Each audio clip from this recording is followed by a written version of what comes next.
I've always loved abandoned places. There's just something exhilarating about walking through a place no one's supposed to go. It tells stories of a time long past. Maybe it's the silence or the sense of isolation that comes with being in a place the world has forgotten. I'm not really sure. But there's something special about it. Blackwood Hospital, though. That place was different. I first heard about it from a few guys on an urban exploration forum I frequent sometimes. It's good to keep in touch with the community. There were whispers, rumours about it being one of the most haunted places in the country, let alone the city. The hospital had been closed for over 50 years, shut down after some sort of scandal that no one seemed to know the full details of. Some said it was because of malpractice. Others whispered about the insane experiments conducted on the patients there. Either way, it had been locked up tight ever since. No one had managed, or dared, to breach it yet. It had become kind of a myth in its own right in the forum. All sorts of rumours flew around. People saying that the last people who had gone there hadn't come back out. That there was a ghost in there who roamed the empty halls. And even the occasional blood-curdling scream that could be heard at night from outside the gates. I didn't buy into it. At least, not entirely. Places like this always had ghost stories attached to them. But the prospect of getting in there, where no one had explored yet, that was too good to pass up. I spent weeks planning. The place was guarded pretty heavily. The city had a vested interest in keeping people out. The new mayor was all about safety and security. They must have heard about the increasing fame of the building. But thankfully, I found a gap in the patrols and figured out how to get over the fence. I even scoped out an entrance, a basement window that had been smashed open by some delinquent years ago. Everything was ready. I waited until a moonless night, figuring that my best shot was to move under cover of complete darkness. Armed with my flashlight, a camera and my phone, I scaled the fence at the perfect moment and dropped silently onto the other side. The hospital loomed before me. It felt almost menacing. It was huge, much bigger than I'd imagined. You can see pictures of things on the internet, but it can never get across just how big some things are. The building sprawled across several acres, and from where I stood, I could make out the skeletal remains of multiple wings and crumbling structures. Vines crawled up the stone walls, and shattered windows stared back at me. I hesitated for a moment. I'd explored big places before, but none like this. Something about it felt different. I shook off the feeling before long, and moved toward the basement window I'd found during my earlier scouting trips. It took a little effort, but I managed to pull myself carefully through the jagged opening, landing on the cold, tiled floor below. The air was thick with the scent of mould and dust, stale from decades of disuse. I cursed myself for not thinking to bring a face mask with me. I hoped that would be the worst of my problems. The basement was a maze of utility rooms, old storage areas, and dark, damp hallways. Most of the equipment had been stripped away over the years, but the occasional rusted stretcher or broken wheelchair remained, long forgotten. It didn't take long before I felt utterly disoriented. The place seemed to stretch on forever, and the deeper I went, the more I began to feel trapped.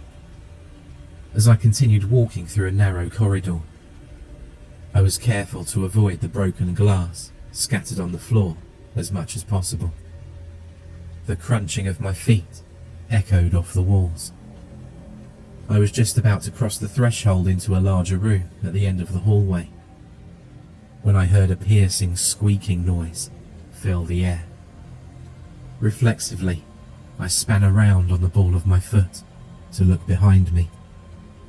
It looked identical, although I wasn't sure that a rusted wheelchair that I'd stepped past a moment ago wasn't in the same position. After staying frozen for a few seconds, I didn't see or hear anything. Just my imagination playing tricks on me, I thought. I continued on. I eventually found a staircase leading up. The metal steps creaked beneath my weight as I ascended, and I emerged into what looked like the main hospital building. The difference between the basement and the upper floors was striking. Here, the decay was more apparent. The paint on the walls was peeling in long strips, and there were huge holes in the plaster. Broken windows were letting in a chill from outside, along with the rhythmic patter of the heavy rain. I walked slowly, taking it all in, snapping a few pictures with my phone. The silence was striking. Every sound I made seemed to reverberate unnaturally, as if the walls were amplifying even the smallest noise.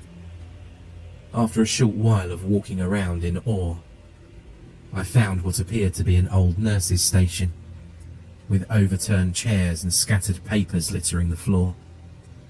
There was a thick layer of dust on everything, clearly untouched by human hands for years. It was amazing to see a place that just used paper. There weren't any computers at all. Curiosity got the better of me, and I picked up a few papers from the floor to look at. I shone my flashlight on them and scanned through, but to my disappointment, there was nothing that interesting. Just drug dosage and doctor's notes. They must have used a typewriter to produce these. The typeface was pleasingly retro. Just as I was coming to the end of the last note, something clattered onto the floor behind me. A pen rolled slowly between my feet. That's odd. It must have fallen off the nurse's station, but I didn't touch the station at all. Again, I brushed the thought off quickly. As I crouched to pick up the pen, I felt a draft run along the floor. To be expected, considering the number of broken windows in the place. The hair on the back of my neck stood on end as I straightened up, turning the pen over in my hand. It wasn't just any pen. It was pristine, clean, like it had just been dropped minutes ago. That was impossible. The room was covered in dust. It clearly hadn't been touched for years. I stood frozen for a moment, staring at the pen. Then, the silence around me was broken by a faint noise. A soft, scraping sound, like something being dragged across the floor. My eyes opened wide. Slowly, I turned towards the source of the sound. Down the hallway, barely visible in the weak light of my flashlight, something moved in the shadows. I couldn't quite make it out. Was it an animal? Might be a fox looking for food, although I'd find nothing here. As I strained my eyes to see, I saw something that didn't seem to make sense. The object was solid, but seemed darker than the shadows around it, and it was getting closer. I instinctively stepped backwards, nearly tripping over my own feet. The shadow continued to move, and now I could hear it more clearly. Slow, deliberate footsteps.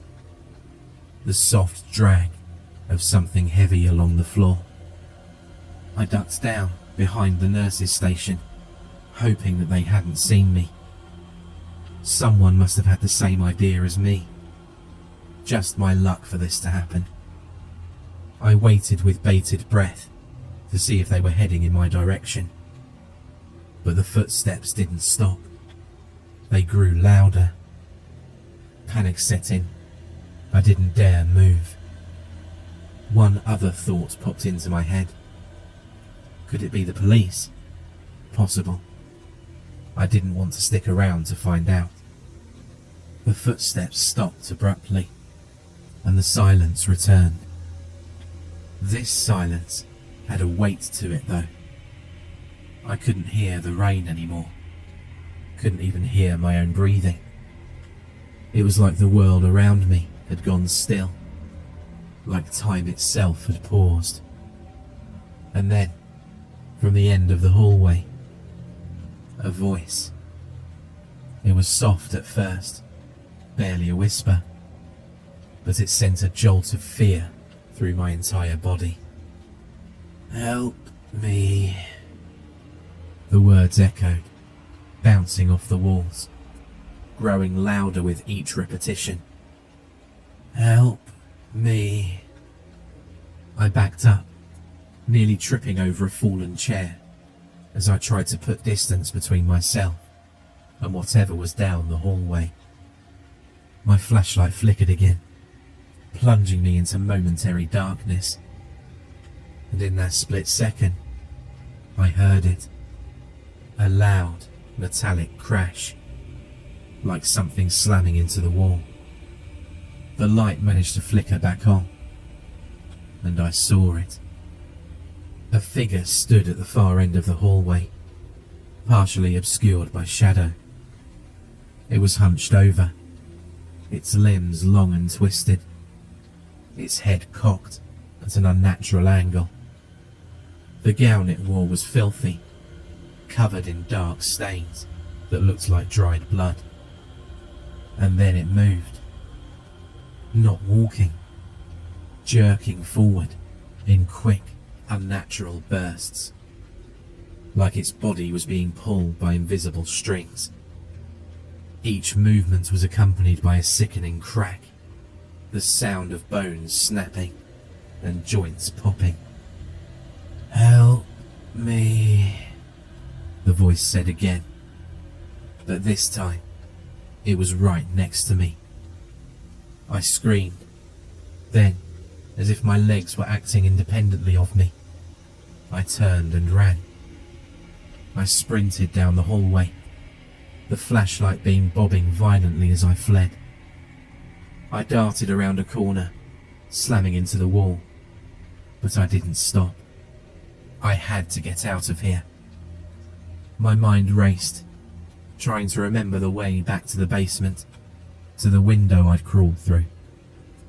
But the hospital was labyrinthine, and in my panic, I couldn't tell one hallway from the next. They all looked the same. I threw open a door at random and stumbled into another room. A large open space that must have been some kind of operating theatre from what I could see. Rows of rusted metal chairs lined the perimeter, facing a decaying surgical table in the centre.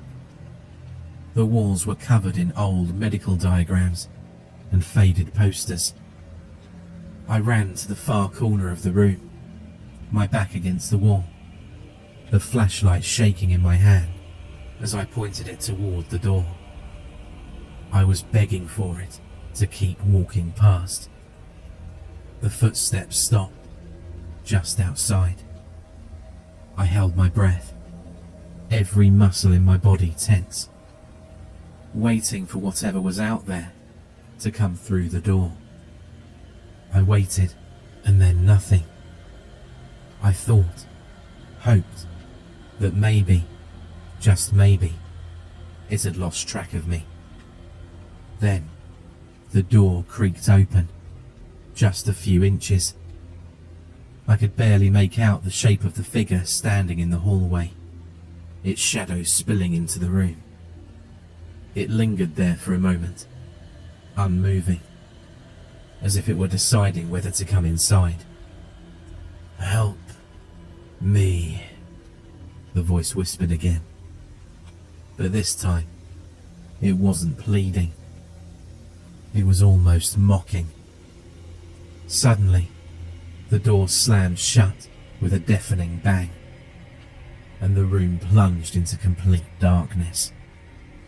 My flashlight flickered, sputtered, and then died, leaving me alone in the pitch-black room. I fumbled for my phone, my hand shaking uncontrollably as I swiped the screen to activate the flashlight app. I don't know how on earth I managed to do it. The dim glow of the phone illuminated the room. Standing at the far end of the room, just beyond the reach of the light, was the figure. Its eyes, if they could even be called eyes, were wide, glowing faintly in the dark, and its mouth hung open in a grotesque grin. It had long, bony claws for fingers. It didn't move, didn't make a sound. It just stared at me, its smile growing wider, impossibly wide, as if it were enjoying my fear. I backed up, away from the inhuman thing in front of me. I felt the cold metal of a double door with the palms of my hands. My hands were still shaking horribly, but I slowly fumbled around looking for a handle, with my eyes still locked onto whatever this was. With the smile now reaching across its whole face, with rotten teeth jutting out from odd angles, it arched backwards. Its hands now touched the floor, as it was now standing on all fours. It was a hideous sight. My breath quickened in panic. As if I were watching a spider, it then quickly scuttled along the floor, up the wall, and was now upside down on the ceiling. I let out an involuntary scream. I'd never seen anything that disturbing as long as I'd lived. To my relief, my right hand found the metal handle. Without thought, I yanked down with my full body weight. The door gave way behind me with a groaning creak, and I crashed onto the floor, my flashlight and phone skidding across the ground. It winded me for a second, and I found myself gasping for breath. But I had no time to waste. I scrambled frantically to my feet, my hands slipping on the dusty floor. I darted forward to snatch up my phone, its faint light glowing from across the room. But I didn't bother picking up the flashlight. I didn't have time. I could hear the skittering of claws on metal from above me. Rapid, erratic, like a creature scrambling for its prey. It was still on the ceiling. I looked up. It was staring directly down at me. Its head twisted at an unnatural angle, and its wide, hollow eyes bore into mine. It started moving. It felt completely alien, as if a spider from another dimension. I backed into the hallway, still gasping for air, and slammed the door shut behind me with a loud bang. My heart pounded as I fumbled to lock the door, but there was no lock, just a flimsy, rusted handle. It wouldn't hold for long. I jammed a splintered piece of wood into it, better than nothing. Without thinking, I turned and ran. I didn't know where I was going, didn't care. I just needed to get away from whatever that thing was. As I ran, I could hear the door behind me creak open, and a loud crash echoed down the corridor. It was after me. Up ahead, I spotted a flicker of light. The stairwell. The staircase I'd come up earlier. I bolted towards it, my feet slipping on the damp, cracked tiles, but I managed to reach them. I grabbed the railing, pulling myself up as fast as I could. taking the steps 2 at a time. Behind me, the sound of claws on metal returned. It was gaining on me. I raced up the stairs, my legs screaming in protest, and when I reached the next floor, I threw myself against the heavy door and pushed it open with all of my strength. I knew where I was now, just a little further. The window. I could see the faint light from outside, the broken window I'd used to sneak in. Despite my body's cries to the contrary, I sprinted as fast as my legs could carry me. I didn't dare look back, but behind me, I could hear its rattling breathing now as it scuttled up the stairs, its claws scraping against the walls and the floor. But I was so close to getting out. I reached the window, grabbed the ledge, and hoisted myself up. But I didn't have the luxury of time now, so I ignored the jagged edges of glass that bit into my palms. Blood ran down my hands in rivers, but I didn't care. I was running on pure adrenaline. I didn't feel any pain. I swung one leg out of the window, and then the other, my feet finally touching the wet concrete outside. I was out. I was free. I turned, just for a second, to look back at the window. The creature was there, crouched in the frame, its twisted face pressed against the shattered glass. It still grinned, that terrible grin. I wasn't sure if it was able to leave this place, but I didn't want to stick around to find out. I bolted. I ran as fast as I could across the hospital grounds, not daring to look back again.